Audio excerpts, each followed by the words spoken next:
Okay. And then, ayan guys, no?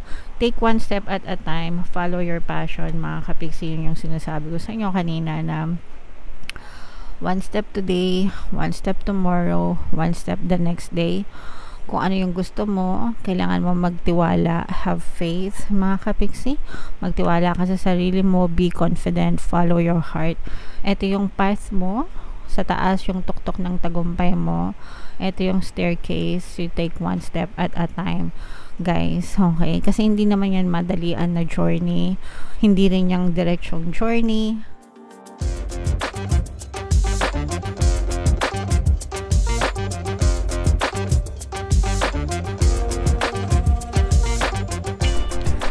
Hello guys, hello Sagittarius, welcome back to Pinoy Pixie Tarot. Ang pamagat ng episode natin for tonight is messages from the universe para ngayong March to April para sa Sagittarius, Sun, Moon, Rising Sign, and Venus.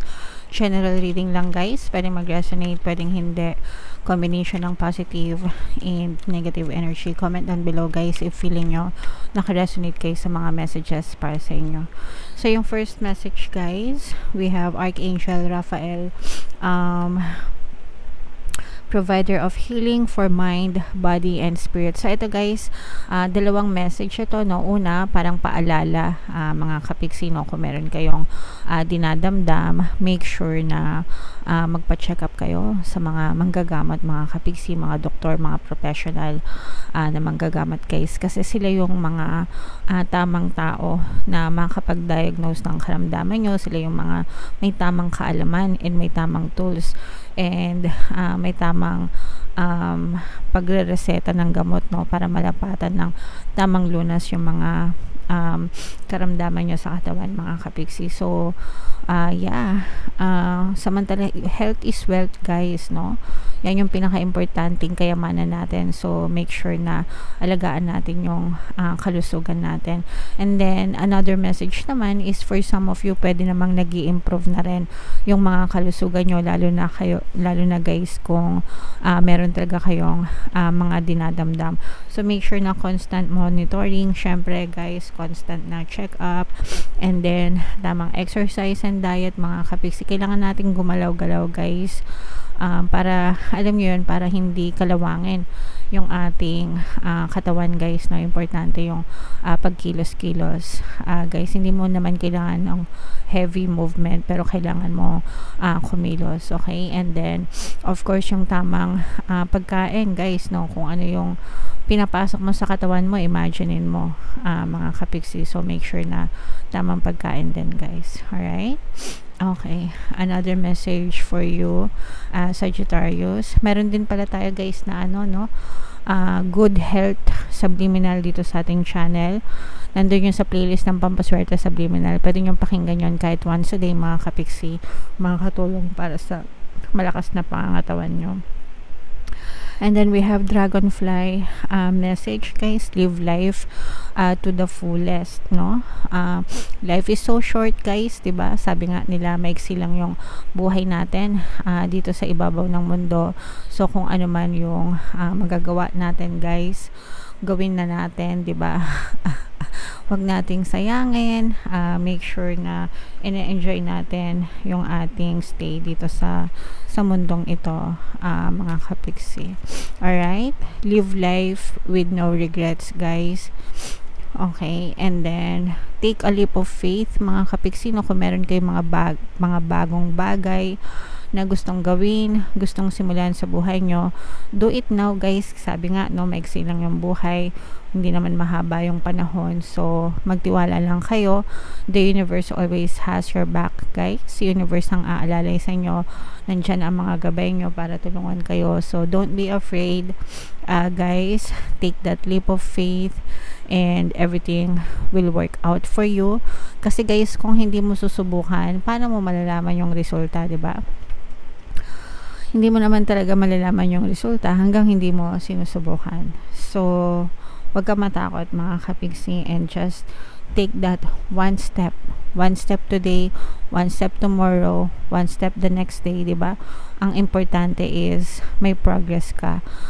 you're taking one step towards your goals, towards your desires. Okay? Eventually, makakarating ka din doon sa iyong final destination. Kahit matagal, kahit mahaba, ang importante, you take one step at a time. Magsimula ka. Okay? And then, moving forward, no, get ready for a positive change. Ito na yung magandang pagbabago sa inyo.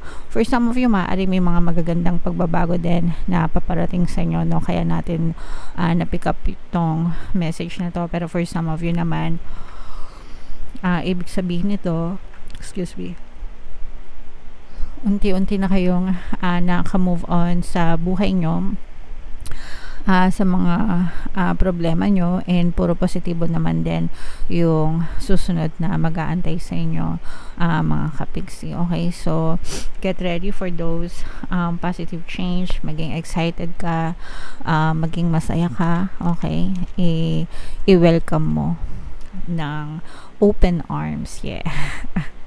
Yung mga changes na yun. Alright? And then, self-reliance, ito yung pagiging independent. Guys, again, huwag kayong matakot, no? Tumayo sa sarili nyo paa, mag-experiment kayo kung gusto nyo, diba? You can be independent, you can earn your own money, you can stand on your own feet, you can start your new life, mga kapiksi, no? Sometimes hindi natin kailangan ng ibang tao, diba? Ang kailangan lang natin is yung sarili natin, of course, si Papa God and yung mga guides natin para tayo ay matulungan, mga kapiksi. Of course, it won't hurt kung hihingi tayo ng ng tulong sa ibang tao, pero meron talagang sadyang mga taong sadyang independent. Isa na ako sa mga ganun. Mga kapiksi, okay?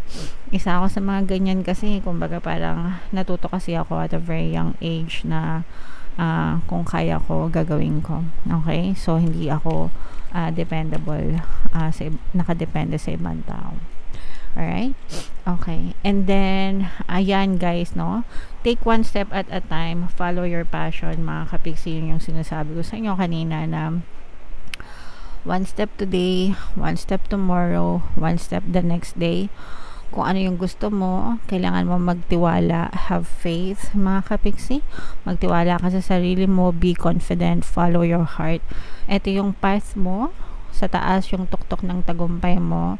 Ito yung staircase, you take one step at a time, guys. Okay? Kasi hindi naman yan madalian na journey. Hindi rin yung direksyong journey, guys. Sometimes may mga roadblocks pa yan. Sometimes may mga challenges. There are times na susukaw ka. There are times na questionin mo yung decision mo. There are times na sasabihin mo, worth it pa ba to? Okay pa ba to? Okay? Pag gusto mo, magpa-persist ka talaga. Pag ayaw mo, marami kang dahilan para mag-give up. Okay? So, tuwing naiisip mo na mag-give up, ask yourself in the first place kung bakit mo siya gusto. Okay? And, pwede kang magpahinga. Sabi ko nga, guys, pwede kayo magpahinga kung napapagod kayo, nasa gitna kayo, nandito kayo sa 1/4, 3/4, magpahinga, pero wag kayong susuko kasi pag sumuko kayo, guys, balik na naman kayo dito sa baba, uulit na naman kayo, balik na naman, uulit na naman, imbis na dire-diretso na sana yung pagtaas nyo, di ba?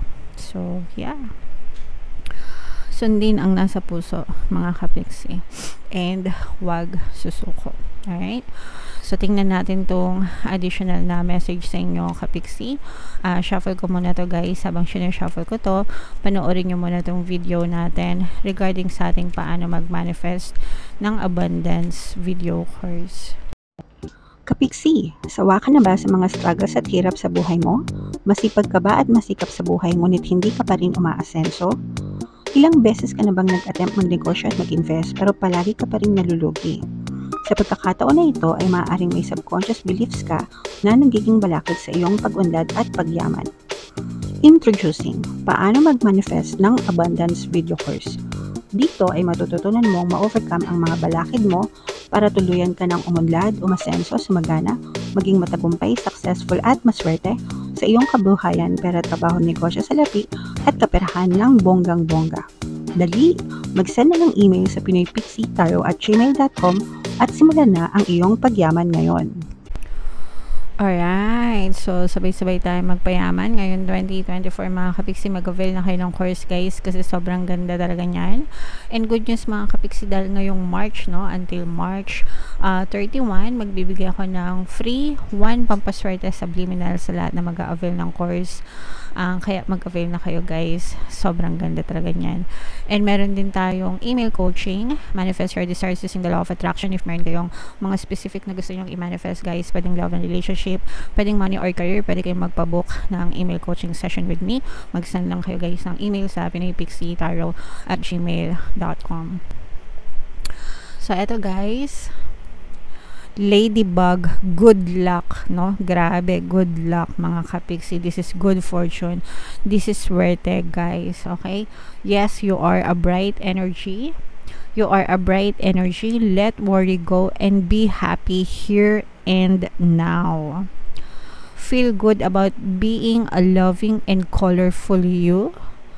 You bless the world with color and good luck. So, ibig sabihin nito guys, makulay ang buhay nyo, no? Lalo na magkakaroon kayo ng mga magagandang positive changes sa buhay mo. Talaga ramdam na ramdam mo yung pagkakaroon ng makulay na buhay. And eto nga guys, yung sinasabi natin na live life to the fullest, diba? Let worry go and be happy here and now. So, ito nga yung sinabi ko kanina guys, na maiksi lang yung buhay. Dumadaan lang dito, no? Dumadaan lang tayo dito sa buhay natin. Nakikiraan lang tayo dito sa mundo na to mga kapiksi. So, might as well gawin mo na yung mga bagay na gusto mo, magpakasaya ka to your heart's content mga kapiksi. Pero make sure na yung mga mabubuting bagay lang din yung ginagawa mo. Okay? Feel good about being a loving and colorful you. Feel good about yourself mga kapiksi. You are a loving person. You are a colorful person. And spread mo yung positivity na yan mga kapiksi para makahawa, no? Kailangan everything is vibrating mga kapiksi, no? So kapag positive yung nararamdaman mo, positive yung vibes mo, make sure that you spread it out para maramdaman ng mga tao sa paligid mo, makahawa mga kapiksi. Okay? And eto guys, you bless the world with color and good luck. Okay? So good luck, good fortune, no? Isa kang magandang biyaya para sa mga tao sa paligid mo and for yourself as well mga kapiksi. And i-claim mo na rin itong good luck and good fortune para sa iyo, for yourself, because deserve mo rin yan sa buhay mo. So i-comment mo yan sa comment section, mine good luck, mine good fortune, mine swerte. Okay? Alright. So yeah, comment down below guys if feeling nyo naka-resonate kayo sa mga messages. Yan ang reading para sa inyo. Ito yung ating mga pampaswerte subliminal guys. Pakinggan nyo para maging maswerte kayo. And ito naman yung ating success stories ng paano mag-manifest ng abundance video course. Click here to subscribe guys, and click here to join our membership program. Thank you for liking, sharing, and subscribing, and see you again next time. I love you all guys. Have a nice day. Bye bye.